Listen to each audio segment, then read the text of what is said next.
Hey everyone, so in this video, I'm going to show you how to do a search on Propwire. So I've been using this to find listings here in Las Vegas, but even so, Propwire is super simple to use, guys. And one of the most robust features about it is all its really advanced filtering options. So over here, let's say I type in Las Vegas, Nevada. You can basically filter Propwire based on lead types. Okay, you can also base it on property types, single family homes, multifamily homes. You can even base it on list or estimated value types, how many beds or bathrooms you want. And if you click on more, you'll actually have more advanced features as well that you could apply to a prop filter or a Propwire to kind of really narrow down your search results as far as finding the right home for you.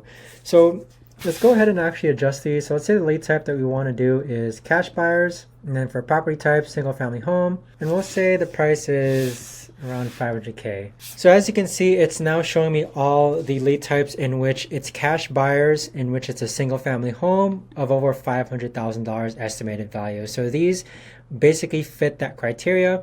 But that is essentially how to do a search on Propwire. So if you guys know of a better or easier way to actually go ahead and play around with this, I highly recommend that you do. Propwire is absolutely fantastic, especially because it's free. It's got a lot of free capabilities and such. Let me know in the comments if you have any questions at all.